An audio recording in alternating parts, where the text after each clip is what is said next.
Et Louis Dauphren, votre grand témoin ce matin est Benjamin Stora, historien spécialiste de l'Algérie. Il publie L'Algérie en guerre, un historien face au torrent des images. C'est aux éditions de l'Archipel. Emmanuel Macron est au Maroc, mais on va parler de l'Algérie et d'une page essentielle de l'histoire de France. Vous l'imaginez bien, la guerre d'Algérie, qui longtemps n'a pas porté ce nom, puisqu'on parlait des événements d'Algérie et de l'opération en fait de maintien de l'ordre en Algérie. Ça a commencé le 31 octobre et le 1er novembre, cette vague d'attentats en une nuit qui a stupéfié les autorités, qui a pris de court d'une certaine façon l'opinion française.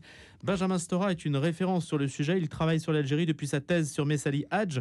Bonjour Benjamin Stora. Bonjour. On pourrait parler de quantité de choses, évidemment en 17 minutes, c'est tout à fait impossible.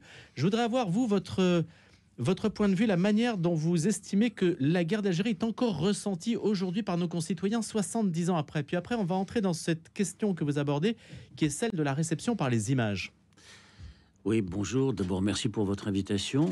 Et je dirais que la guerre d'Algérie, plus on s'en éloigne et plus on s'en rapproche. En fait, lorsque l'Algérie est devenue indépendante, après 62, on avait l'impression que l'Algérie s'éloignait de la France, qu'elle était devenue une histoire extérieure, une histoire lointaine, périphérique. Et puis, plus le temps a passé, et plus au contraire, on s'est aperçu que cette histoire se rapprochait de nous. Parce qu'on s'est aperçu que pendant la guerre d'Algérie, il y a eu la naissance de la Ve République, et que nous vivons toujours sous les institutions de la Ve République, et puis si on a aperçu que c'est pendant la guerre d'Algérie que l'immigration algérienne en France a été multipliée par 2, pendant la guerre d'Algérie. Donc une très très grande expansion de cette immigration. Et puis on s'est aperçu aussi que 1,5 million d'hommes, dont la plupart sont nés entre 1932 et 1943, sont partis en Algérie. Les appelés du contingent. Ce sont les appelés. C'est considérable. Tous ces hommes qui, en vieillissant bien sûr, et après leur retraite, ont éprouvé la nécessité, le besoin de transmettre, de raconter, de dire des choses à propos de ce qu'ils avaient connu et vécu en Algérie. Donc, progressivement, avec le temps qui passe, la guerre d'Algérie s'est rapprochée de nous et a commencé à être enfin enseignée dans les lycées maintenant depuis quelques années. Sur ce point, Benjamin Stora, justement des appelés du contingent, pensez-vous que la mémoire, la réception de cette guerre eût été différente si la France avait recouru à un corps expéditionnaire comme en Indochine et n'avait pas envoyé des appelés du contingent? Absolument, c'est-à-dire que la grande différence avec les autres guerres coloniales, pour employer ce terme, c'est que à partir du vote des pouvoirs spéciaux du 9 mars 1956, voté par la gauche d'ailleurs, qui est au pouvoir à cette époque-là, c'est-à-dire le Parti socialiste et le Parti communiste, le contingent est envoyé en Algérie. C'est-à-dire que tous les jeunes hommes partent et ils quittent leurs fiancés, ils quittent leurs femmes, ils quittent leur travail, ils quittent leurs parents. Ils sont jeunes pour la plupart, n'ont très peu voyagé, très très peu.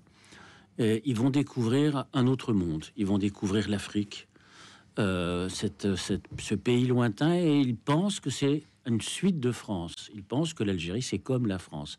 Alors évidemment, en arrivant à Alger, ils ont ce sentiment. Mais très vite, en quittant Alger, à peine à quelques kilomètres, 50, 100 kilomètres d'Alger, eh bien c'est un autre monde. Un monde très différent. Un monde de paysans, principalement. Bon, beaucoup ne parlent même pas français, mais des dialectes locaux. Et ce sont ces militaires français, ces appelés français qui vont progressivement, même y compris, installer un cadre administratif pour apprendre à lire, apprendre à écrire, apprendre à soigner. C'est-à-dire que, effectivement, c'est par les appelés du contingent qu'on va connaître la guerre d'Algérie dans la société française, parce qu'ils vont écrire beaucoup de lettres qui vont parvenir à leurs parents ou à leurs fiancés et qu'ils vont raconter.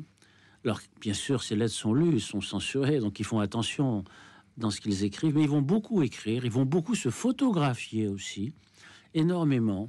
Les soldats entre eux, les appelés entre eux, vont se photographier dans cette guerre d'Algérie.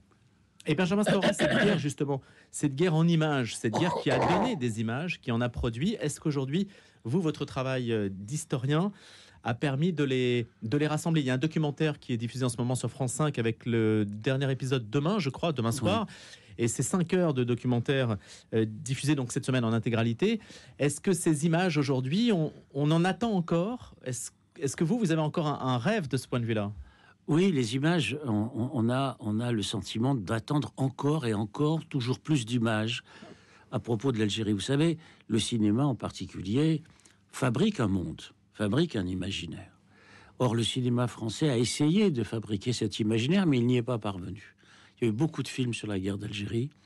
Mais parvenir à créer le monde de ce qu'était l'Algérie française, c'est quasiment mission impossible. Parce que c'était un monde à la fois de ségrégation, mais en même temps de convivialité, mais en même temps de circulation, mais en même temps de métissage et de mixité, et puis en même temps de racisme. Donc expliquer ce monde-là, où l'Algérie était à la fois la France, mais pas la France, c'est très compliqué à faire vivre au cinéma, très compliqué à faire vivre dans la fiction. Il y a très peu de très grands livres de fiction. Et donc, lorsqu'on ne parvient pas à recréer un monde par les imaginaires, eh bien, il y a quelque part une absence de processus d'identification à cette histoire. Il n'y a pas de héros positif ou négatif, il n'y a pas de grandes scènes dont on se souvient, à la différence, bien sûr, ça a souvent été dit, à la différence, par exemple, des films américains sur le Vietnam ou autres. Il n'y a pas, disons, de image référence, image symbole, image forte. Et pourquoi ? Eh bien, parce que, précisément, il y a eu cette incapacité à montrer une guerre dans un pays qu'on considérait comme français et qui ne l'était pas. C'est-à-dire, c'est cette contradiction extraordinaire entre une Algérie française, donc composée de gens, des Algériens musulmans, comme on les appelait à l'époque, qui n'avaient pas l'exercice du droit de la citoyenneté jusqu'en 1958. Donc, comment créer cette atmosphère? Comment recréer cette histoire? Comment montrer cet espace très, très particulier? Et puis, cet espace immense. L'Algérie, c'était 5 fois la France, avec le plus grand désert du monde, le Sahara. Donc, comment montrer cet espace? Comment raconter, disons, ce qui pouvait être et ce qui pouvait apparaître pour les Français, par exemple, dans les années 1930, comme une sorte d'épopée, mais qui était vécu par les indigènes algériens comme une sorte de dépossession. C'était à la fois, d'un côté, l'épopée, de l'autre côté, la dépossession. Donc, des mémoires extraordinairement contradictoires, des souvenirs extrêmement différents, selon que l'on se situe d'un bord à l'autre de la société et de la Méditerranée. Emmanuel Macron, Benjamin Stora semble avoir dit un peu tout et son contraire sur cette question-là. Pardon, Le chef de l'État semble avoir dit tout et son contraire. C'est vrai, ça? C'est-à-dire que vous avez parfaitement résumé le dilemme, le problème, c'est qu'il dit à la fois, effectivement, l'Algérie, ça a été épouvantable, il a employé, vous le savez, c'est connu, cette expression de crime contre l'humanité, et puis 2-3 ans plus tard, je ne sais plus exactement... Il s'est ravisé complètement? Il s'est ravisé sous la forme de... Dans le fond, est-ce que l'Algérie existait? Est-ce que c'était un État-nation? Et on a effectivement, à travers cette tergiversation des discours du président de la République, toute la difficulté à saisir cette histoire, à la comprendre dans sa contradiction, dans sa complexité. Vous lui avez fait passer des messages? Forcément, puisque je lui ai fait un rapport. Il m'a demandé de faire un rapport en 2020. Et ce rapport, je lui ai remis en 2021. Qui a été unanimement bien accueilli. Il a été à la fois, bien sûr, il a été bien accueilli, mais il y a eu des critiques, bien sûr, il y a eu des critiques. Des critiques venant d'Algérie, parce qu'on s'attendait à un discours de dénonciation radicale anticoloniale, alors que moi, je faisais des préconisations pour avancer pas à pas, à travers des personnages emblématiques, où j'essayais de faire en sorte qu'ils soient reconnus, assassinés ou enlevés. C'était le cas de Maurice Audin, de l'avocat Ali Boumengel, de l'entrée possible de Gisèle Halimi au Panthéon, etc. Alors ça a été effectivement peut-être mal accueilli d'un certain côté.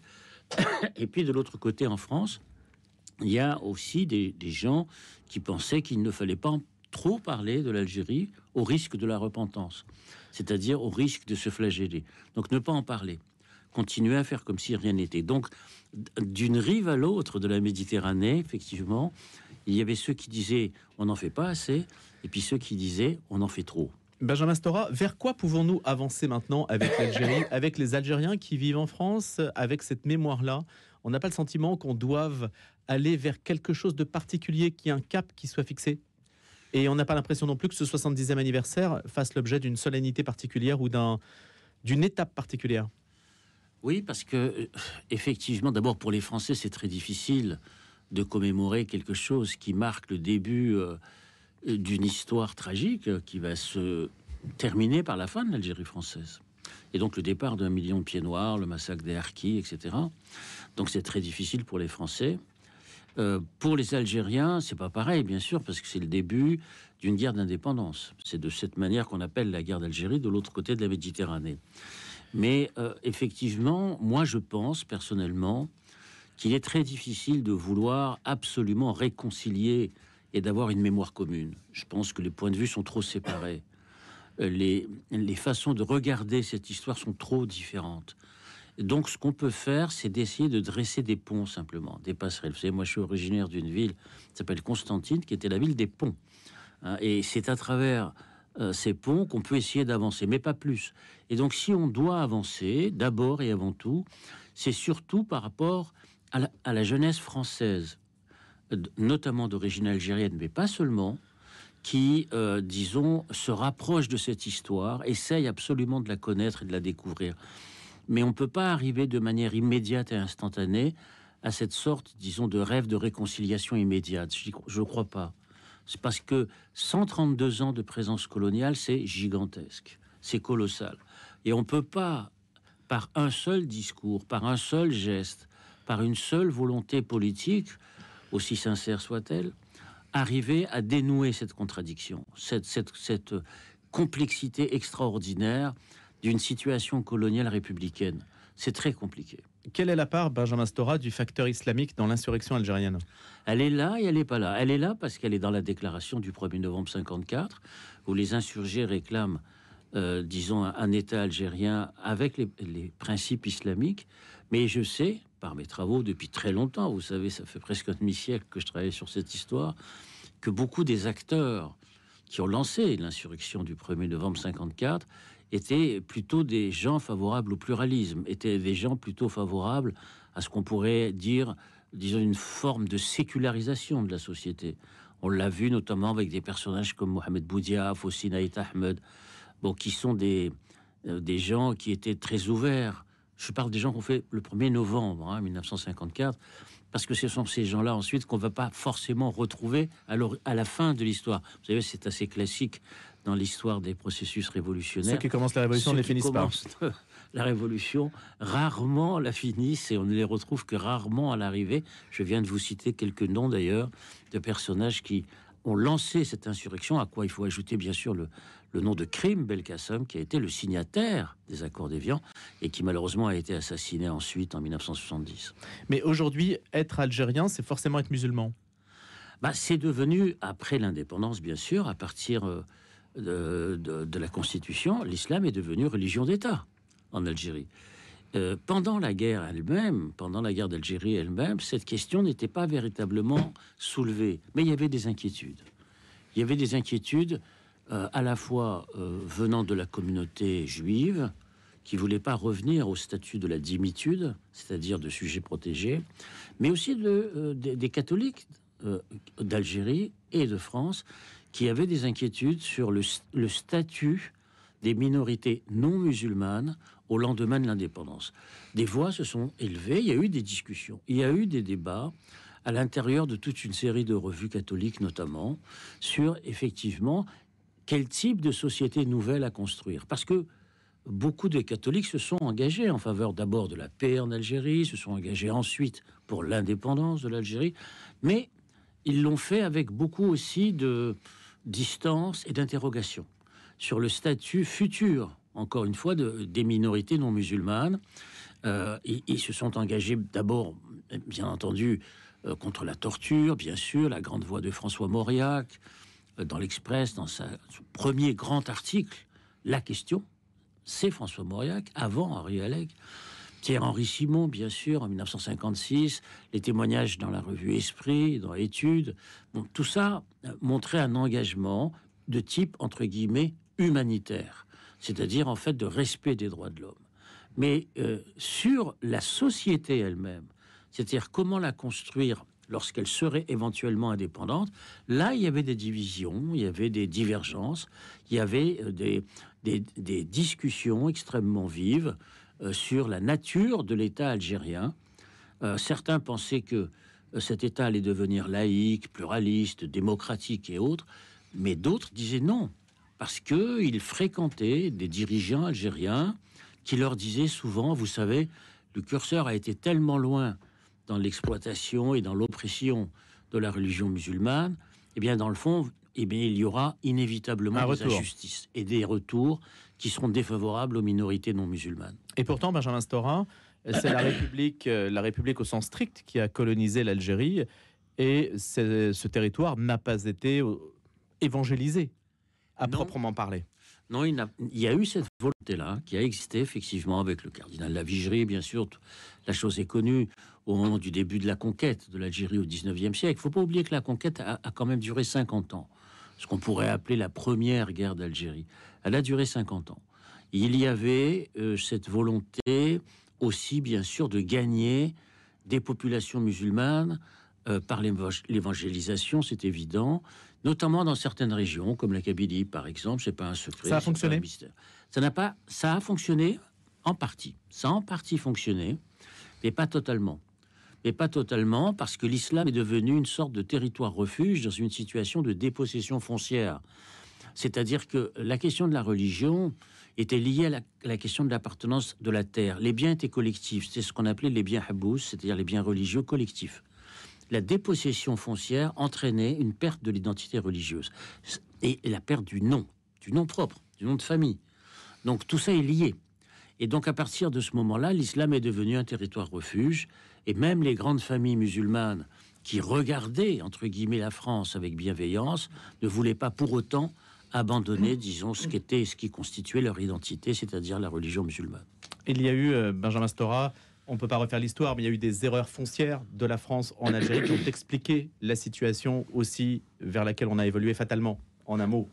En un mot, c'est des occasions perdues, les bifurcations échouées, bien sûr le fameux projet Bloom-Violette en 1936, le fait de ne pas donner le droit de vote aux citoyens algériens. Ça a eu des répercussions énormes. Ça a eu des répercussions, malheureusement. Merci beaucoup, Benjamin Stora. L'Algérie en guerre, un historien face au torrent des images, signé Benjamin Stora aux éditions de l'Archipel, historien. Merci beaucoup.